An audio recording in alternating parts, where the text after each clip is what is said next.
Okay, let's unpack this deep dive. Today, we're stepping into a narrative steeped in, well, wonder and maybe shadowed by a bit of peril. It's quite a mix. You've got this family just on the edge of ruin, and they sort of stumble into this village. Yeah, a village shrouded in some pretty heavy mystery. Our source for this is excerpts from The Genie's Love, A Tale of Two Worlds, and it paints a really vivid picture. It does.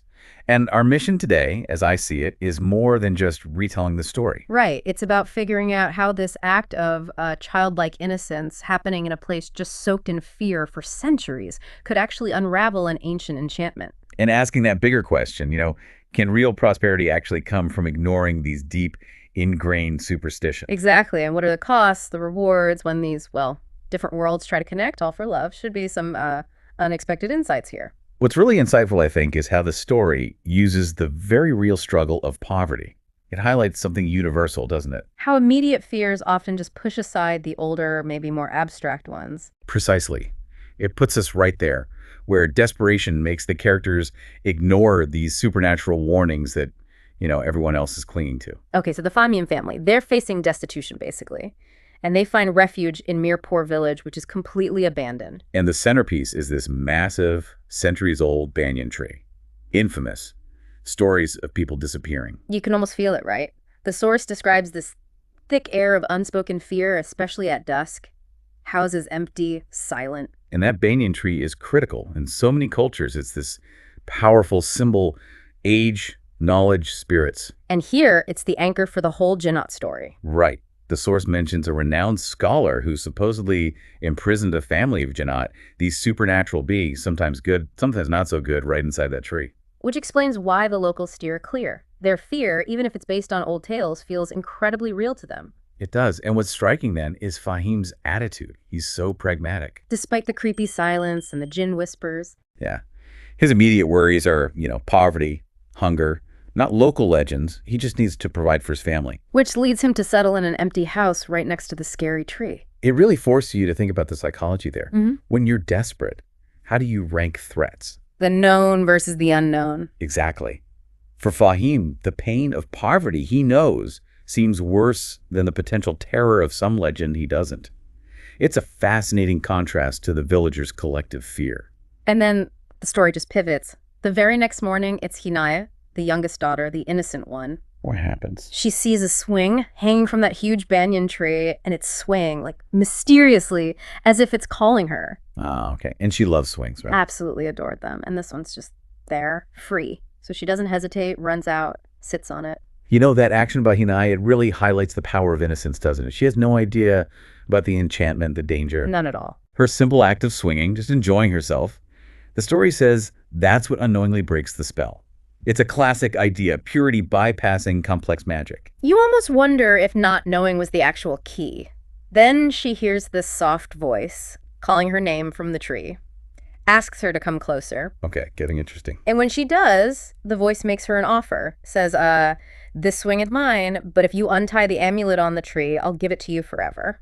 And Hina, having no clue what this really means, breaks the threads, unties the amulet, just like that. Wow. That moment is foundational. Her action, totally unwitting, releases Harris, a djinn, described with captivating features. And he immediately wants her friendship, Yeah. but insists on secrecy. Absolute secrecy. It's that classic cross-world bond setup, but there's a subtle power dynamic too, isn't there? Harris, even though he seems nice, he's the one asking her to free him. Making Hina central to her own fate without her even realizing it. Exactly. And then the ripple effects start, not just for Hina. For the whole family, right. Almost immediately, their luck changes. The rundown house they moved into, it slowly becomes prosperous, happy. Their money problems ease up. The kids seem healthier. There's this sense of peace. As if the tree, the source of all that fear, is suddenly blessing them instead.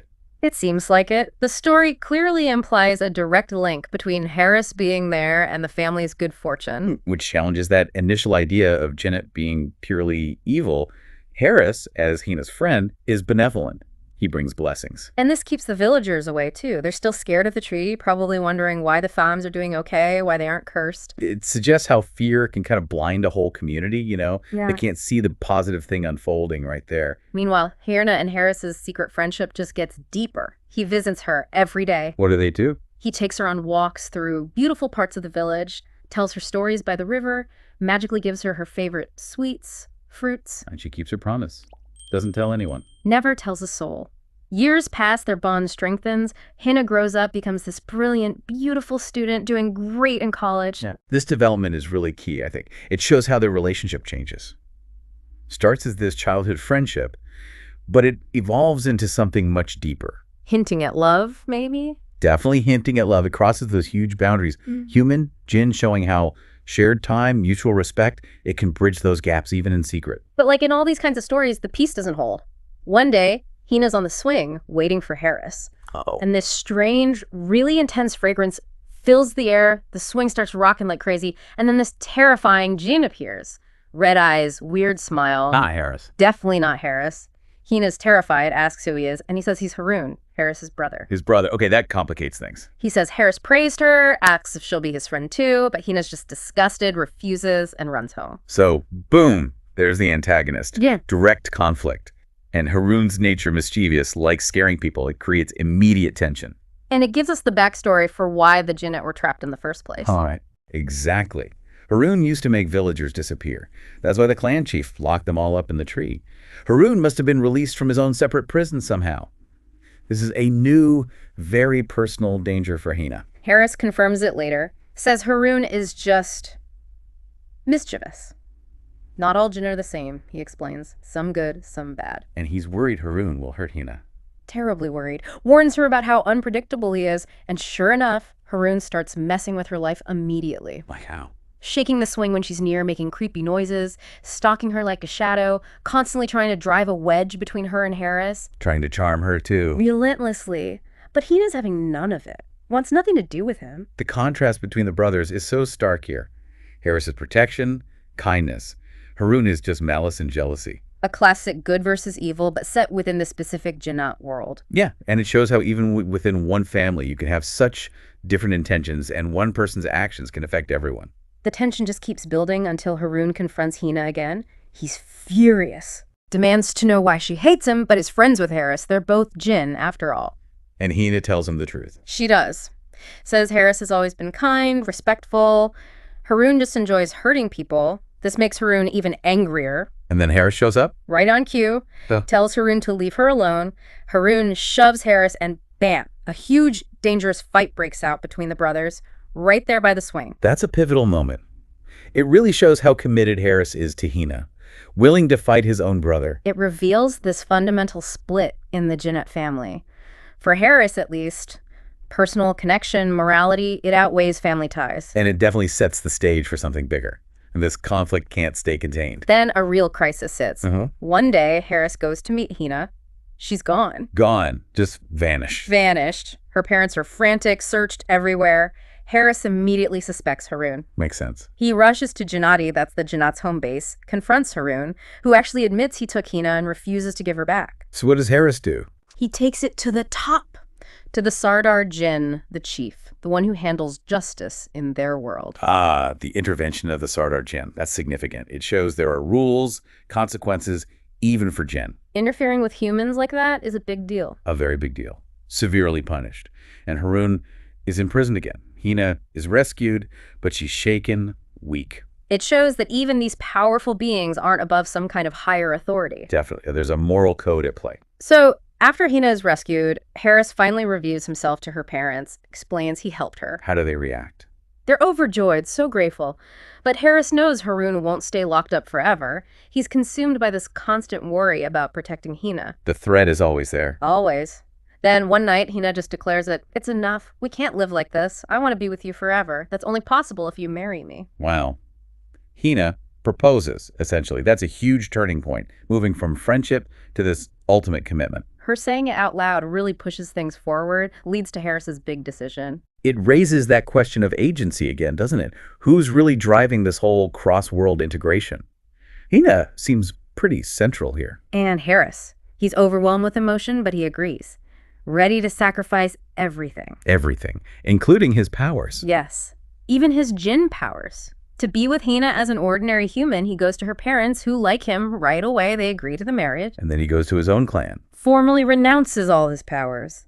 chooses a new life with Hina, completely free from Jinnah influences. Harris's choice, it's not just romantic sacrifice. It's a powerful statement about how incompatible these worlds are perceived to be. He doesn't try to bridge them, he just crosses over completely. Right.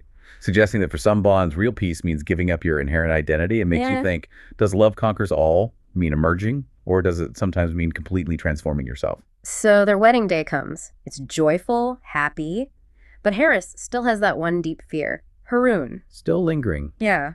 And being a former Jinn, he knows something specific. Jinnah cannot cross the ocean. Ah, a boundary they can't pass. So immediately after the wedding, Harris tells Hina and her parents they have to leave. Cross the sea. Start fresh somewhere safe. Wow, no time wasted. They pack up quietly, settle in a quiet coastal town far away. Harris builds a small home, and they just live simply, peacefully. Free from the shadows, the fear, Haroon's threats. Just two people living a simple, loving life. Their final choice, abandoning everything to cross the ocean. It symbolizes a total break from the past, doesn't it? Completely. It's a theme you see a lot. Pursuing peace sometimes means cutting ties radically, leaving everything known behind, heritage, identity, everything. It's a stark choice. Suggests maybe true safety isn't in facing the past, but just outrunning it. Getting far enough away that it can't reach you. So what does all this mean for us listening to this? This dive into the genie's love shows this powerful narrative about how far people will go for love, for safety. Absolutely. You see the family go from absolute destitution to comfort, all because of one innocent act releasing a Jinn. And you witness this profound love between Hina and Harris. So strong, he makes the ultimate sacrifice, gives up his powers, becomes mortal. It's such a striking example of choosing connection, choosing safety over being supernatural. The story also really highlights how relentless conflict can be, embodied by Haroon, just constantly threatening others' happiness, even his own brothers. Yeah, that relentlessness is key. And ultimately, that decision to leave everything behind, the village, the magic, the land itself, to start over across the ocean, it just underscores this huge desire for a simple life without fear. Makes you really reconsider what home means, doesn't it? It does. Which brings up a question for you, the listener.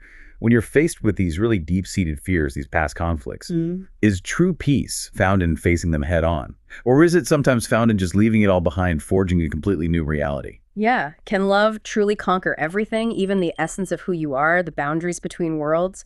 Or does it sometimes just demand a clean slate, a completely fresh start, something to mull over?